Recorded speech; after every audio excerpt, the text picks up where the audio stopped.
বিচ্ছেদের ৮ বছর পর যখন স্বামী আইএএস অফিসার হয়ে সামনে এসে দাঁড়ালেন তখন স্ত্রীর হুঁশ উড়ে গেল। তার সমস্ত অহংকার, তার সমস্ত জিদ, তার সমস্ত উঁচু কণ্ঠস্বর এক মুহূর্তেই বালির দেওয়ালের মতো ভেঙে পড়ল।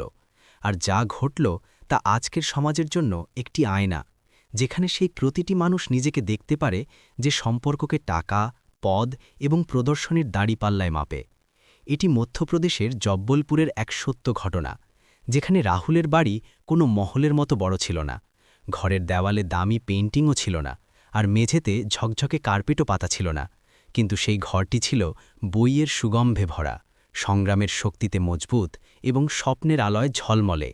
তার বাবা ছিলেন একটি সরকারি স্কুলের একজন সৎ শিক্ষক, যিনি সবসময় বলতেন, বাবা, মানুষের মর্যাদা তার ব্যাংক ব্যালেন্স দিয়ে নয়, তার স্বপ্নের উড়ান দিয়ে মাপা হয়।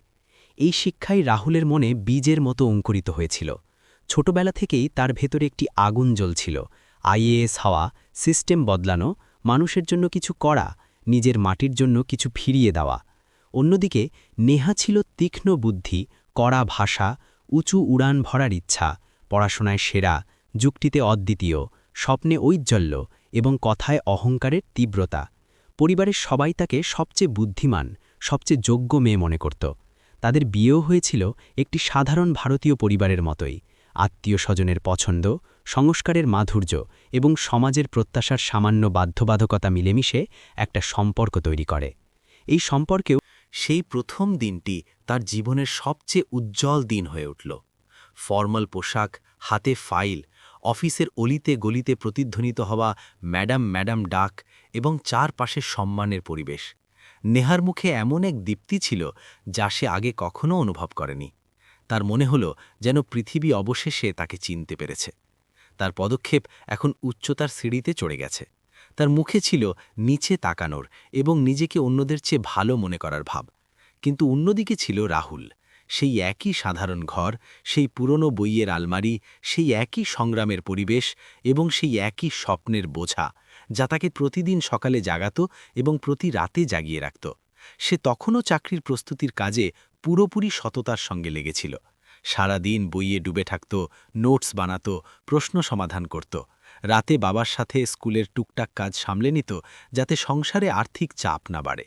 তার কাছে টাকা কম ছিল, পোশাক ছিল সাধারণ, সুযোগ সুবিধা প্রায় ছিলই না, কিন্তু তার হৃদয়ে স্বপ্নের আগুন ততটাই তীব্রভাবে জ্বলত। আর এই পার্থক্যই ধীরে ধীরে দুজনের মধ্যে দেওয়াল তৈরি করতে শুরু করল।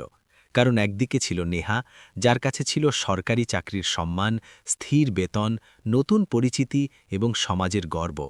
অন্যদিকে ছিল রাহুল, তখনও বেকার, সংগ্রামের ধুলোয় মাখা, শুধু স্বপ্নের দড়ি ধরে আশার সেতুর উপর হাঁটছিল। প্রথম দিকে নেহা তাকে বুঝিয়েছে, তার মনোবল বাড়িয়েছে। সে বলতে থাকত যে পড়ো, পরিশ্রম করো, তোমার সময়ও আসবে, ভাগ্যও বদলাবে, সফলতাও মাথা নোয়াবে। কিন্তু সময়, যা কারো জন্য থেমে থাকে না, ধীরে ধীরে এগিয়ে যেতে লাগল। দিনগুলো মাসে, মাসগুলো বছরে বদলে গেল, আর নেহারও উজ্জ্বল্য বাড়তে থাকল যখন রাহুলের সংগ্রাম আরও গভীর হতে থাকল। বছর বদলে গেল, দিনগুলোর গতি বাড়ল, আর এই গতির সাথেই বাড়ল বাড়ির লোকেদের প্রত্যাশা। সেই সমাজের সেই দৃষ্টি যা সব সময় সফল মানুষদের সামনে মাথা নত লুকিয়ে রাখত। কিন্তু সন্ধ্যা নামার সাথে সাথেই ঘরের দরজা বন্ধ হলে সেই খোঁটাগুলো রাহুলের ওপর বর্ষণ হতে থাকত। কখনো মিষ্টি স্বরে বোঝানোর নামে, কখনো রাগের তুফানে, কখনো গভীর অপমানে, আর কখনো এমন শব্দে যা সম্পর্কের ভিতকে নড়িয়ে দিত। অবশেষে সেই কথাটি মুখ ফসকে বেরিয়েই গেল, যা এতদিন নেহা চেপে রেখেছিল। সে তীক্ষ্ণ কণ্ঠে বলল, আর কত বছর পড়াশোনা করবে? আর কতদিন সবার সামনে শুধু আমাকেই জবাবদিহি করে ঘুরতে হবে তোমার জন্য? তার চোখে রাগ ছিল না, ছিল সমাজের খোঁটা থেকে জন্ম নেওয়া ক্লান্তি এবং অহংকারের বিষ। রাহুল কিছুক্ষণ চুপ থেকে তার চোখের দিকে তাকাল এবং শান্ত স্থির কণ্ঠে বলল, স্বপ্ন একদিন পূরণ হবে নেহা, শুধু আরেকটু সমর্থন করো, শুধু আরেকটু ভরসা রাখো। কিন্তু নেহা ততক্ষণে বদলে গেছে। একটা চাকরি পাওয়ার কারণেই সে নিজেকে উঁচু মনে করতে শুরু করেছিল। তার মনে হতে লাগল যে সে এখন অন্য স্তরে দাঁড়িয়ে আছে, আর রাহুল তার থেকে অনেক পিছিয়ে পড়েছে। সে ভুলে গিয়েছিল যে সরকারি পরিচিতির চেয়ে সংস্কার বড়, আর পদের চেয়েও বড় মনুষ্যত্ব।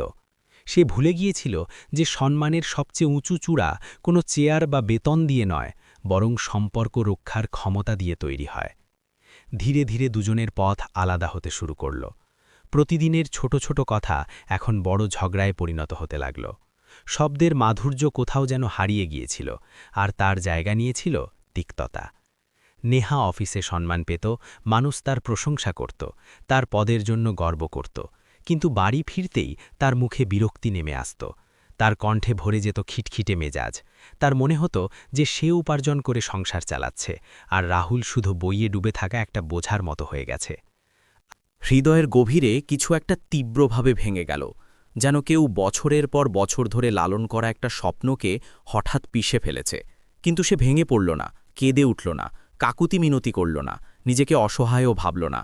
সে শুধু নেহার দিকে তাকালো এবং শান্ত কণ্ঠে বলল, ঠিক আছে নেহা, যদি আমার পরিশ্রম তোমার কাছে বোঝা মনে হয় তবে আমি তোমাকে আটকাবো না।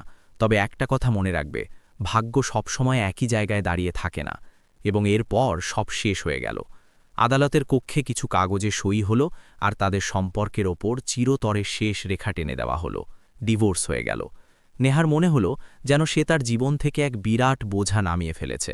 তার মনে হলো যে সে সবচেয়ে সঠিক সিদ্ধান্ত নিয়েছে।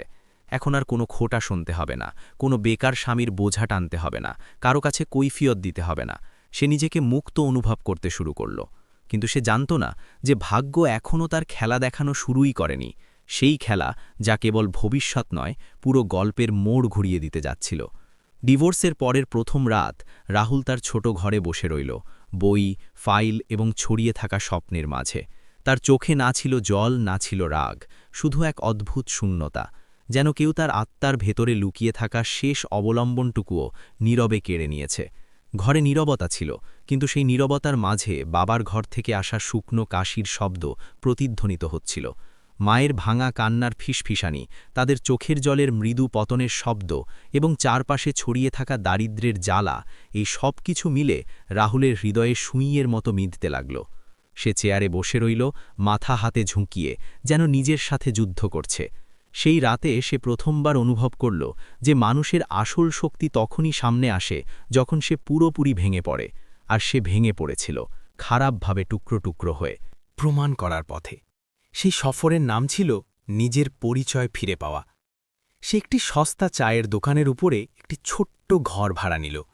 দেওয়ালের স্যাঁতস্যাঁতে ভাব ছিল, একটিমাত্র বাল্বের হলুদ আলো, জানালা দিয়ে আসা রাস্তার শব্দ এবং বাতাসে চা ও ধোঁয়ার গন্ধ।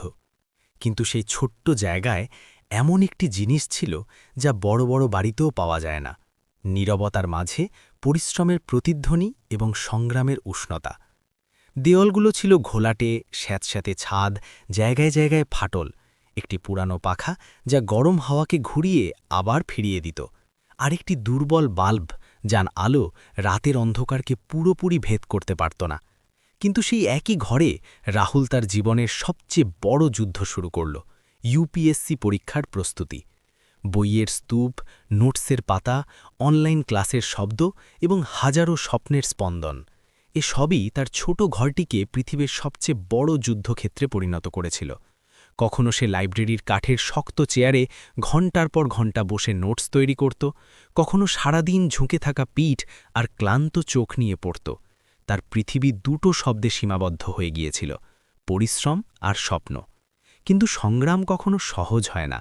দিল্লির মতো বড় শহর, ভাড়ার ছোট ঘরের দম বন্ধ করা পরিবেশ এবং মাথার ওপর দায়িত্বের এমন পাহাড় যা প্রতিদিন আরও উঁচু হতে থাকে, এই সব কিছু তাকে প্রতিদিন নতুন পরীক্ষার মুখে দাঁড় করিয়েছিল।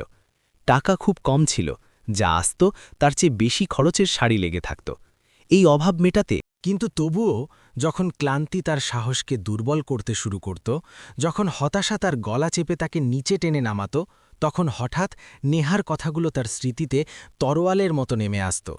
তোমার দ্বারা কিচ্ছু হবে না, আমি তোমার সাথে থাকতে পারব না। সেই কথাগুলোই আগুন হয়ে তার রাতের জ্বালানি হয়ে উঠেছিল। কথাগুলো যত বেশি বিঁধত, ততই তীব্রভাবে তার ভেতরে আকাঙ্ক্ষা জ্বলতে থাকত। আর সে পড়তে থাকত, আরও বেশি পরিশ্রম করত, আরও বেশি জেদের সাথে লড়ত। কারণ এখন এটা কেবল একটা স্বপ্ন ছিল না, এটা ছিল তার পরিচয়, তার অস্তিত্ব এবং তার উত্তর। প্রথমবার প্রিলিমস দিল, ফেল। দ্বিতীয়বার দিল, আবারও ফেল, যেন ভাগ্য বারবার তার মুখের ওপর দরজা বন্ধ করে দিচ্ছিল। কিন্তু আসল লড়াই সে যেতে যে শেষ নিঃশ্বাস পর্যন্ত মাঠ ছাড়ে না। আর রাহুল হার মানা শব্দটিকে তার জীবনের অভিধান থেকে চিরতরে মুছে ফেলেছিল। সে জানত যে পথ কঠিন, কিন্তু গন্তব্য তারই হয় যে ক্লান্ত হয়ে বসে পড়ে না, যে কেঁদে ভেঙে পড়ে না, যে প্রতিবার পতনের পর আরও উঁচুতে ওঠে। তৃতীয়বার সে নিজেকে পুরোপুরি সঁপে দিল, দিনরাত এক করে দিল, যেন প্রতিটি মিনিট তার ভাগ্য নির্ধারণ করতে চলেছে, যেন প্রতিটি পাতা তার ভবিষ্যতের দরজা খুলে দিচ্ছে। তার চোখে পাগলামি ছিল না, ছিল সেই আকাঙ্ক্ষা, সেই আগুন যা হাড়ের ছাই থেকে উঠে এসে জয়ের রোধ হতে চাইছিল। ফল প্রকাশের দিন এলো। তার আঙুল কাঁপছিল, হৃৎস্পন্দন যেন বুক চিরে বাইরে বেরিয়ে আসতে প্রস্তুত ছিল। সে মোবাইল তুলল, স্ক্রিন খুলল, রোল নম্বর টাইপ করল এবং এন্টার চাপল। কয়েকটি সেকেন্ড, যার মধ্যে পুরো পৃথিবী থমকে গেল, বাতাস পর্যন্ত থেমে গেল, সময় যেন দম বন্ধ করে দাঁড়িয়ে রইল। আর তারপর সামনে উজ্জ্বল সংখ্যাটি ভেসে উঠল, AIR 62, UPSC CSC selected, IAS। সেই মুহূর্তে সব কিছু ভেঙে গেল এবং সেই একই মুহূর্তে সব কিছু তৈরিও হয়ে গেল। সে তার বইগুলোকে শক্ত করে জড়িয়ে ধরল, যেন কোনো হারানো শিশু বছরের পর বছর পর বাড়ি ফিরেছে। তার চোখে ছিল বছরের পর বছরের ক্লান্তি, কিন্তু সেই ক্লান্তির মধ্যে আজ একটি আলো ছিল, এমন আলো যাকে কোনো ব্যর্থতা, কোনো খোটা, কোনো কষ্ট কখনো নিভিয়ে দিতে পারে না।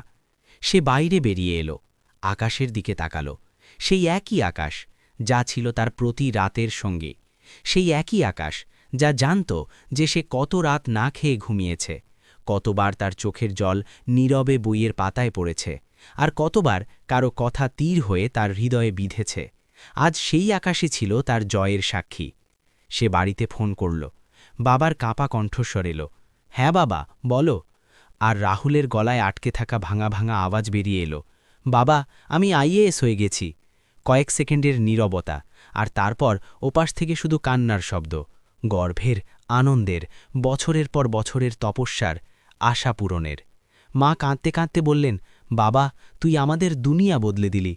সেই রাতে রাহুল নিজের সাথে একটা প্রতিশ্রুতি করল, এখন আর পেছনে ফিরে তাকাবে না, এখন শুধু এগিয়ে থাকবে, এখন শুধু দায়িত্ব, শুধু সেবা, শুধু উদ্দেশ্য। কয়েক সপ্তাহ পর সে প্রশিক্ষণের জন্য বেরিয়ে গেল। তার সফর এখন শুরু হয়েছিল, সেই সফর যা কেবল তার ভাগ্য নয়, হাজারো মানুষের জীবন বদলাতে যাচ্ছিল। এরপর প্রশিক্ষণ শেষ হবার পর যখন পোস্টিং তালিকা এলো, তখন তার হৃৎস্পন্দন 1 সেকেন্ডের জন্য থমকে গেল। স্ক্রিনে নামের লম্বা তালিকায় তার চোখ অস্থিরভাবে ছুটতে থাকল, যেন প্রতিটি শব্দের পেছনে তার বছরের পর বছরের তপস্যা নিঃশ্বাস নিয়ে দাঁড়িয়ে আছে। আর তারপর হঠাৎ সেই লাইনটি সামনে এলো, যার জন্য সে তার অর্ধেক জীবন জেগে অপেক্ষা করেছিল। তার প্রথম পোস্টিং ছিল সেই একই জেলায়, ঠিক সেখানেই যেখানে নেহা গত 8 বছর ধরে একজন সাধারণ কেরানির চাকরি করছে। ভাগ্য আরও একবার অত্যন্ত শান্ত, কিন্তু সবকিছু উল্টেপাল্টে দেবার মতো মোড়ে দাঁড়িয়েছিল। রাহুল গভীর শ্বাস নিল, যেন বছরের পর বছরের বোঝাকে এক মুহূর্তে সরিয়ে ফেলতে চাইছে। ঘরের নীরবতা তার কানে প্রতিধ্বনিত হতে লাগল।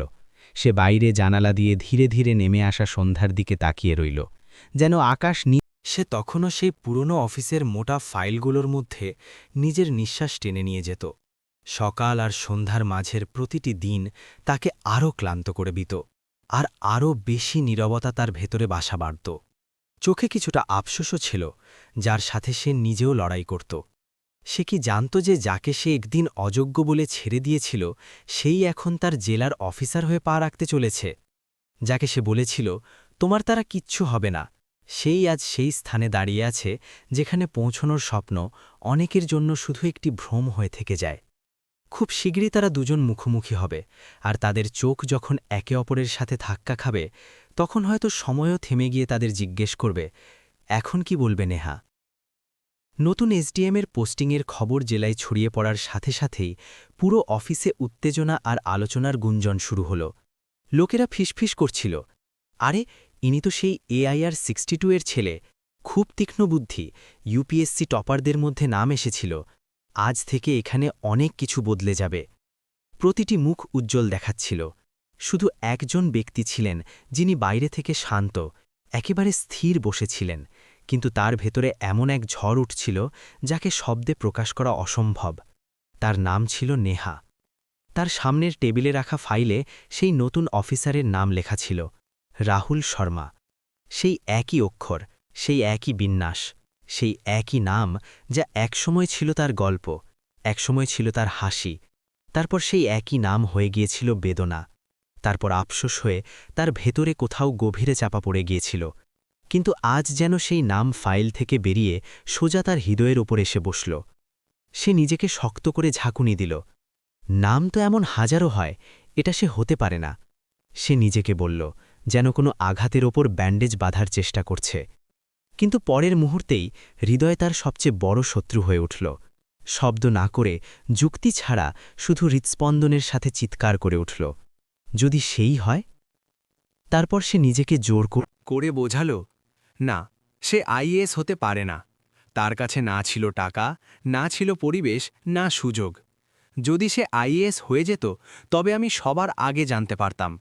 কিন্তু তার হৃৎস্পন্দন সত্যি বলছিল, দ্রুত, অনিয়ন্ত্রিত, বেপরোয়া, যেন কোনো অসমাপ্ত সম্পর্ক হঠাৎ দরজা ভেঙে ফিরে এসেছে। ভাগ্যের চিত্রনাট্য শুরু হয়ে গিয়েছিল, আর এখন তাদের দুজনের জীবনে এক নতুন অধ্যায় খুলতে যাচ্ছিল। কিন্তু যদি সেই হয়, যদি সে সত্যিই সেই রাহুল হয়? নেহা ভয়ে ভয়ে নিজেকে উত্তর দিল, না, সে আইএএস হতে পারে না। সে তো পড়াশোনায়ই আটকে ছিল। তার কাছে না ছিল টাকা, না পরিবেশ, না কোনো বড় অবলম্বন। আর সবচেয়ে বড় কথা, যদি সে সত্যিই আইএএস হয়ে যেত, তবে আমি সবার আগে জানতে পারতাম। আমি কিভাবে জানি না? সে নিজের যুক্তিতে এক মিথ্যে ভরসা খুঁজতে থাকল, যেন ভাঙা নৌকায় ফুটো বন্ধ করে সমুদ্র পার হওয়ার চেষ্টা করছে। কিন্তু মন যুক্তি মানে না। হৃৎস্পন্দন তার নামটা শুধু শুনেই এতটাই অনিয়ন্ত্রিত হয়ে উঠল যে তার মনে হলো বুক ফেটে যাবে। মস্তিষ্ক বলছিল, সে নয়, কিন্তু হৃদয় চিৎকার করছিল, যদি সেই হয়। পরের দিন নতুন এসডিএমের অভ্যর্থনার দিন ছিল। পুরো অফিস নিজেদের হৃদয়ে প্রতীক্ষা নিয়ে প্রধান হলে লাইন করে দাঁড়িয়েছিল। ফাইল সেকশন, অ্যাকাউন্টস, ড্রাইভার, চাপরাশি, সবাই নিজের নিজের জায়গায় গম্ভীর এবং পরিপাটিভাবে, যেন কোনো বড় মুহূর্তের সাক্ষী হতে এসেছে। এমনকি পরিচ্ছন্নতা কর্মীরাও তাদের ইউনিফর্ম ঠিক করে সম্মানে দাঁড়িয়েছিলেন। নেহাও সেই ভিড়ের অংশ ছিল। মুখ শান্ত, চোখ স্থির, শ্বাস-প্রশ্বাস নিয়ন্ত্রণে, এমন দেখানোর চেষ্টা করছিল যে সব স্বাভাবিক। কিন্তু সত্যি বলতে ভেতর থেকে সবচেয়ে বেশি কাঁপছিল শুধু তার হৃদয়, যেন কোনো অদৃশ্য ঝড় তার বুকের ভেতর গর্জন করছে। গাড়ির আসার মৃদু শব্দ হল। সবার মাথা একসাথে ঘুরে গেল। হলে এমন নীরবতা নেমে সে নিজেকে সামলালো, শান্ত থাকো, এ অন্য কেউ হবে। ভাগ্য এত নিষ্ঠুর হতে পারে না, এতটাও না। কিন্তু হয়তো ভাগ্য ঠিক এই জায়গায় হাসতে পছন্দ করে, যেখানে মানুষ আশা ছেড়ে দেয়। জিপের পেছনের দরজা খুলল। প্রথমে একটি পা বাইরে এলো, শক্তিশালী, আত্মবিশ্বাসী, সংযমে ভরা। তারপর দ্বিতীয় পা, এবং তারপর মুখ, সেই একই মুখ, সেই একই চোখ, সেই একই সরলতা, সেই একই রাহুল, যাকে সে একদিন ছেড়ে দিয়েছিল, যাকে সে কম গুরুত্বপূর্ণ ভেবেছিল, যাকে সে অবজ্ঞার সাথে বলেছিল, তোমার দ্বারা কিচ্ছু হবে না। আজ সেই একই মুখ, সেই একই মানুষ আইএএস অফিসার হয়ে তার সামনে দাঁড়িয়ে। নেহার চোখ বড় হয়ে গেল, তার আঙুলগুলো অসাড় হয়ে গেল, নিঃশ্বাস যেন শরীর ছেড়ে কোথাও পালিয়ে গেল। হৃৎস্পন্দন এত দ্রুত হয়ে গেল যে সে তার বুকের ভেতরে ধুকধুক করা হৃদয়ের শব্দ স্পষ্ট শুনতে পাচ্ছিল। এটা ছিল কেবল এক মুহূর্ত, এক সেকেন্ড, কিন্তু সেই এক সেকেন্ডেই 7 বছরের পুরনো সমস্ত ক্ষত আবার খুলে গেল। আর নেহা বুঝতে পারল, কিছু সাক্ষাৎ সময়ের নির্দেশে হয়, মানুষের ইচ্ছায় নয়। রাহুলের দৃষ্টি ভিড়ের মধ্য দিয়ে যেতে গিয়ে মাত্র কয়েক সেকেন্ডের জন্য নেহার ওপর থমকে গেল। কিন্তু সেই দৃষ্টিতে ঘৃণা ছিল না, রাগ ছিল না, কোনো হিসাব চুকানো বা অভিযোগও ছিল না। সেই দৃষ্টি ছিল শুধু একটি শান্ত, স্থির, গভীর স্বীকৃতির মতো, যেন চোখগুলো বলছিল, আমি এখন আর আগের মানুষটি নই। যেন সেই মুহূর্তটি নীরবে ঘোষণা করছিল যে কষ্ট পেরিয়ে মানুষ পাথর নয়, পাহাড় হয়ে যায়। নেহার গলা শুকিয়ে গেল, শুকনো পাতার মতো তার ভেতরটা কাঁপতে লাগল। সে চাইলেও নমস্তে স্যার শব্দটি নিজের ঠোঁট দিয়ে বের করতে পারল না। আওয়াজ তার গলাতেই আটকে রইল। গিয়েছিল, সে তার সামনে ছিল, এত কাছে, এত বাস্তব, কিন্তু রাহুল তার জগতে হয়তো আর কোথাও ছিল না। স্টাফরা তাকে ঘিরে রইল, ফাইল, পরিচয়, আনুষ্ঠানিক কথা, অভ্যর্থনার হাসি। প্রতিটি শব্দ যেন রাহুলের সফলতা এবং তার উপস্থিতির সাক্ষ্য দিচ্ছিল, কিন্তু নেহা নীরবে নিজের ভেতরে ভেঙে পড়ছিল, যেন ভেতরে দাঁড়িয়ে থাকা সমস্ত স্তম্ভ একসাথে ধসে পড়েছে। কিছুক্ষণ পর যখন সবাই আবার নিজেদের কাজে ঠিরে গেল, সে তার চেয়ারে গিয়ে বসল, কিন্তু তার শরীর তখনও কাঁপছিল। হাত ঠান্ডা হয়ে গিয়েছিল, শ্বাস-প্রশ্বাস অনিয়ন্ত্রিত। তার হৃদয় কষ্টে চিৎকার করছিল, এই সেই, এই সেই, আমার সবচেয়ে বড় ভুল, আমার সবচেয়ে বড় সত্যি। সে নিজের টেবিলের ওপর ঝুঁকে পড়ল, গভীর শ্বাস নেওয়ার চেষ্টা করল, কিন্তু সেই শ্বাসও যেন বুকের মধ্যে কাটার মতো বিঁধছিল, অপূর্ণ, ভাঙা, ভারী। সে চোখ বন্ধ করল, আর ভেতরে এক নীরব আওয়াজ প্রতিধ্বনিত হল, যদি সময় পেছনে ফিরে যেত। আজ প্রথমবারের মতো নেহা সত্যিই অনুভব করল, কাউকে ছেড়ে দেওয়া সহজ, কিন্তু নিজের ভুল কখনো পিছু ছাড়ে না। সে বছরের পর বছর পেছনে পেছনে চলতে থাকে, শ্বাসে বিঁধে থাকে, আর সঠিক সময় এলে পুরো শক্তি নিয়ে ফিরে এসে দাঁড়ায়, ঠিক সেখানেই যেখানে মানুষ সবচেয়ে দুর্বল হয়। নেহা ধীরে ধীরে তার কেবিন পর্যন্ত পৌঁছল। তার হৃদস্পন্দন এত দ্রুত ছিল যে তার মনে হলো যেন পুরো ভবনে শোনা যাচ্ছে। তার আঙুলগুলো ঠান্ডা হয়ে গিয়েছিল, হাঁটু কাঁপছিল, তবুও সে দরজায় খুব ধীরে টোকা দিল। রাহুল ওপর দিকে না তাকিয়েই বলল, হ্যাঁ, আসুন। তার কণ্ঠে কোনো উষ্ণতা ছিল না, না কোনো চেনা, না ঘৃণা, না আপনত্ব, শুধু এক শান্ত, ঠান্ডা, নিয়ন্ত্রিত সংযম। নেহা ভেতরে এলো, তার চোখ জলে ভরে এসেছিল, কিন্তু সে নিজেকে ভেঙে পড়তে দিল না। 2 সেকেন্ড নিজেকে সামলাল, তারপর কাঁপা কণ্ঠে বলল, রাহুল, আমার আপনার সাথে কথা বলতে হবে। নেহা চোখের পলক নামাল এবং ধীরে করে বলল, আমি জানি আপনার কাছে আমি এখন কেউ নই, আর হয়তো হওয়া উচিত নয়, কিন্তু আজ আমি এই বোঝা নিয়ে আর বাঁচতে পারছি না। আমি আপনার কাছে ক্ষমা চাইতে এসেছি। রাহুল শান্ত স্থির কণ্ঠে জিজ্ঞেস করল, ক্ষমা? কিসের জন্য? তার কণ্ঠের এই শান্তি, এই ঠান্ডা ভাব, এই দূরত্ব নেহার হৃদয়ে সবচেয়ে গভীর ক্ষতের মতো বিঁধল। তার চোখ থেকে জল গড়িয়ে পড়ল, আর সে কাঁদতে কাঁদতে বলল, সেই সব কথার জন্য যা আমি বলেছিলাম, যা আমি তোমার সম্পর্কে ভেবেছিলাম, তোমার পরিশ্রমকে সন্দেহ করেছিলাম, তোমার স্বপ্ন নিয়ে ঠাট্টা করেছিলাম। আমি খুব ভুল ছিলাম রাহুল, খুব ভুল। সে গভীর, ভেঙে যাওয়া শ্বাস নিল। তোমার চলে যাওয়ার পর আমি বিয়ে করেছিলাম। প্রথমবারের মতো রাহুলের চোখে এক হালকা নড়াচড়া দেখা গেল, একটি সূক্ষ্ম কম্পন, যেন পুরনো কোনো ক্ষতে হঠাৎ নুন পড়েছে। কিন্তু তবুও তার মুখে কোনো প্রতিক্রিয়া এলো না, না ব্যথা, না বিস্ময়, না কোনো ধরনের প্রত্যাশা, যেন সে নিজেকে ভেতর থেকে পানির মতো স্থির করে দিয়েছে। সে শুধু চুপ রইল, আর সেই নীরবতা নেহার বুকে ঝড়ের মতো প্রতিধ্বনিত হল। নেহা যেন পাথরের মতো হয়ে গেল, তার ঠোঁট খুলছিল, কিন্তু আওয়াজ বাইরে আসছিল না। ঘরের বাতাস ভারী হয়ে উঠেছিল, পাখার মৃদু শব্দ যেন চুপ হয়ে গিয়েছিল। রাহুল চোখ নামাল, যেন সে শেষবারের মতো কোনো পুরনো বেদনাকে কবর দিয়েছে। আর আজ আমি সেই জন্মকে সম্মান করি। আমি তোমাকে দোষ দিই না, কিন্তু আমি আমার অতীতকে আর একবার বাঁচতে চাই না। নেহা হাঁটু গেড়ে মেঝেতে বসে পড়ল, 2 হাত দিয়ে মুখ ঢাকল। তার আওয়াজ ভাঙা কাঁচের মতো ছড়িয়ে গেল, রাহুল, একটা শেষ সুযোগও কি নয়? রাহুল ধীরে করে উঠল, তার চেয়ার পেছনে সরাল এবং দরজার দিকে পা বাড়াল। সে রাগ ছাড়া, কোনো তিক্ততা ছাড়া, শুধু অত্যন্ত শান্তভাবে বলল, নেহা, মানুষ নিজের ক্ষতকে ক্ষমা করতে পারে, কিন্তু সেই ক্ষতের মধ্যে আবার ফিরে যাবার ভুল করা উচিত নয়। সে দরজা খুলল এবং বাইরে চলে গেল। নেহা সেখানেই মেঝেতে বসে রইল। দরজার বাইরে চলে যাওয়া তার পায়ের শব্দ যেন তার বাকি থাকা আশাগুলোর ওপর শেষ মাটি চাপা দিচ্ছিল। করিডোরের মৃদু আলোয় রাহুলের ছায়া দূরে সরে গেল, শক্তিশালী, স্থির এবং পুরোপুরি স্বাধীন। আর সেই সন্ধ্যায় নেহা অনুভব করল, কখনো কখনো ক্ষমা পাওয়া যায়, কিন্তু জীবন দ্বিতীয় সুযোগ দেয় না। ঘর আবার শান্ত হয়ে গেল। আরেকটি গল্প সেখানেই তার সবচেয়ে সত্য রূপে শেষ হয়ে গেল। তবে দুজনের জীবন এখন শুরু হতে যাচ্ছিল। রাহুল এক মুহূর্তের জন্য চোখ বন্ধ করল, যেন সে শেষবারের মতো কোনো অসম্পূর্ণ অধ্যায়ের ওপর দাড়ি টানতে যাচ্ছে। তারপর খুব শান্ত, খুব স্থির কণ্ঠে বলল, নেহা, আমি আমার জীবনে অনেক সংগ্রাম করেছি। এই অবস্থানে পৌঁছতে আমি প্রতিটি পদক্ষেপ রক্ত দিয়ে লিখেছি, প্রতিটি জয় কষ্ট দিয়ে তৈরি করেছি। আর এখন যখন আমি এখানে, আমি অতীতকে আর দোহরাতে চাই না। আমি এগিয়ে গেছি। আমি সেই সংস্করণে ফিরতে চাই না যাকে তুমি ভেঙে দিয়েছিলে। নেহার পায়ের নিচ থেকে যেন মাটি সরে গেল। তার পা জবাব দিয়ে দিল।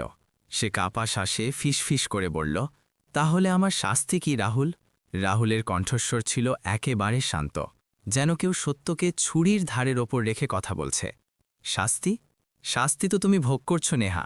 যে কষ্ট মানুষ নিজে নিজের ভুলের কারণে পায়, সেটাই আসল শাস্তি। আফসোস, একাকিত্ব আর সেই জ্বালা যা জীবনভর বিধতে থাকে। নেহা সেখানেই ভেঙে পড়ে মেঝেতে বসে পড়ল। তার কান্নার ফিসফিসানে ঘরের দেওয়ালে ধাক্কা খেয়ে ফিরে আসছিল। আজ তার হৃদয়ের শেষ অবলম্বনও চূর্ণ হয়ে গিয়েছিল। আর এই ভাঙন এখন আর কখনো ভরবে না। রাহুল চোখ নামাল, শেষবারের মতো গভীর শ্বাস নিল এবং পেছনে না তাকিয়ে ঘর থেকে বেরিয়ে গেল। তার পায়ের শব্দ ধীরে ধীরে দূরে সরে গেল, আর নেহা সেখানেই দাঁড়িয়ে রইল, নিজেরই করা পাপের ছাইয়ে ডুবে। তার চোখ যেন বলছিল, যদি সময় ফিরে আসত। কিন্তু সময় কখনো ফেরে না, শুধু শেখায়। বন্ধুরা, কোনো মানুষের মূল্য তার সংগ্রাম দিয়ে মাপতে শেখো। আজ যে ব্যর্থ, সেই আগামীকাল আপনার কল্পনা থেকেও উঁচুতে উঠতে পারে। অহংকার সম্পর্ক ভেঙে দেয়, আর ভাঙা সম্পর্কের আফসোস জীবন ভর চালায়। কিন্তু একটি প্রশ্ন, আপনার কি মনে হয় নেহার দ্বিতীয় সুযোগ পাওয়া উচিত ছিল? মানুষ কি নিজের ভুল শুধরে নিতে পারে, নাকি কিছু ভুল এমন হয় যা জীবনভর পিছু ছাড়ে না? রাহুল ঘর থেকে বেরিয়ে যাওয়ার পর নেহার পৃথিবী যেন থমকে গিয়েছিল। কিন্তু জীবন কখনো থামে না, সময় সবসময় এগিয়ে যায়, আর তার সাথে মানুষও। পরের দিন সকালে যখন সূর্য শহরের ইমারতগুলোর পিছন থেকে উঁকি দিচ্ছিল, রাহুল তার কোয়ার্টারের বারান্দায় দাঁড়িয়ে চা খাচ্ছিল। হালকা রোদ তার মুখে পড়ছিল। মুখটা ছিল মজবুত, কিন্তু ভেতরে কোথাও খুব গভীর এক শূন্যতাও ছিল। সে জিতে গিয়েছিল, স্থান, সম্মান, পদ, পরিচিতি সবই পেয়েছিল। কিন্তু কিছু লড়াই এমন হয় যা জিতেও পরাজিত হওয়ার অনুভূতি দেয়। নীরব থাকার পর ধীরে করে জিজ্ঞেস করলেন, আর কেমন আছিস মন থেকে? রাহুল কিছুক্ষণ চুপ রইল। গলা কিছুটা ভারী হলো। তারপর সে খুব আস্তে করে বলল, মন ঠিক হতে একটু সময় লাগবে মা, কিন্তু আমি সামলে নেব। তুমি চিন্তা করো না। মা আশীর্বাদ দিলেন এবং কল কেটে গেল। রাহুল জানত যে মা তার কণ্ঠস্বরে লুকিয়ে থাকা কষ্টটা শুনে নিয়েছেন। মায়েরা সবসময় শুনে নেন, শব্দ ছাড়াও। অফিসে সেদিন একটি মিটিং ছিল। উন্নয়ন প্রকল্প, জল সংরক্ষণ এবং গ্রামের পুনর্নির্মাণ পরিকল্পনা নিয়ে আলোচনা। রাহুলের চোখ ছিল গম্ভীর, কথায় ছিল দৃঢ়তা এবং দায়িত্বের ঔজ্জ্বল্য স্পষ্ট দেখা যাচ্ছিল। সেই মিটিংয়ে একটি নতুন মুখ ছিল, একজন মেয়ে, পরিপাটি করে বাঁধা চুল, সাদা সুতির সালোয়ার এবং চোখে গভীরতা। সে ছিল জেলা ইঞ্জিনিয়ার, নাম অনুষ্কা মেহরা। রাহুল মনোযোগ দিয়ে তার কথা শুনছিল। কোনো অতিরিক্ত কারণ ছাড়াই তার চোখে সম্মান দেখা গেল। মিটিং শেষ হওয়ার পর অনুষ্কা ধীরে করে বলল, স্যার, আপনি যদি চান তবে আমি ফিল্ড রিপোর্ট কালকের মধ্যে পাঠিয়ে দেব। রাহুল মাথা নেড়ে ইশারা করল এবং শান্ত কণ্ঠে বলল, নিশ্চয়ই, ভালো কাজ। শুধু এই একটি লাইন, কিন্তু অনুষ্কার ঠোঁটে হালকা হাসি চলে এলো। কিছু মানুষ চিৎকার করে নয়, শান্ত থেকে প্রভাব ফেলে, আর রাহুল তাদের মধ্যে একজন ছিল। অন্যদিকে অফিসের এক কোণে নেহা তার সিটে বসে সব দেখছিল। তার চোখে কিছু ভেঙে যাওয়ার অনুভূতি হলো, কারণ প্রথমবারের মতো সে বুঝতে পারল রাহুল এখন সত্যি এগিয়ে গেছে, আর তার জীবনে এখন নতুন কোনো অধ্যায়ের জন্য জায়গা আছে, শুধু তার জন্য নয়। সেই রাতে রাহুল অনেকক্ষণ তার বারান্দায় বসে রইল। শহরের আলো দূর দূর পর্যন্ত ছড়িয়েছিল, বাতাসে নীরবতা ছিল, আর টেবিলের উপর চায়ের গ্লাস ঠান্ডা হয়ে গিয়েছিল। হৃদয় হঠাৎ একটা প্রশ্ন উঠল, জীবন কি আমাকে আবার কোনো সম্পর্কের দিকে নিয়ে যাচ্ছে? আমি কি আবার বিশ্বাস করতে পারব? প্রেম কি শুধু একবারই হয়, নাকি কখনো কখনো দ্বিতীয় সুযোগও আসে? আকাশে চাঁদ ছিল, শান্ত, স্থির এবং অনেক দূরে। রাহুল আকাশের দিকে তাকালো এবং প্রথমবার হাসল। হয়তো এটাই জীবন, চলতে থাকা, শিখতে থাকা, আর আশা কখনো না ছাড়া। আর গল্পটা শুধু এখানেই থামে না, কারণ এটা শুরু যে কোনো নতুন অধ্যায়ের। যেখানে একদিকে নেহা তার আগের ভুলগুলোর ছাইয়ে ডুবে আছে, সেখানেই রাহুলের জীবনে অনুষ্কার শান্ত আলো ধীরে ধীরে জায়গা করে নিতে শুরু করেছে। কিন্তু রাহুল কি আবার প্রেমকে আপন করে নেবে? অনুষ্কা কি তার হৃদয়ের দেওয়াল ভেঙে দিতে পারবে? আর নেহা, সে কি তার অপরাধবোধ থেকে কখনো বেরিয়ে আসতে পারবে? আপনার মতামত কমেন্টে অবশ্যই লিখুন। আপনার একটি লাইন অন্য কারোর চিন্তাভাবনা বদলে দিতে পারে। গল্প পছন্দ হলে ভিডিওটি লাইক করুন, চ্যানেল সাবস্ক্রাইব করুন এবং এই গল্পটি আপনার বন্ধুদের সাথে শেয়ার করুন, যাতে এই বার্তা আরও মানুষের কাছে পৌঁছতে পারে। তো বন্ধুরা, দেখা হবে পরের ভিডিওতে। ততক্ষণ খুশি থাকুন, আপনজনদের সাথে থাকুন এবং সম্পর্কের মূল্য বুঝুন। ধন্যবাদ।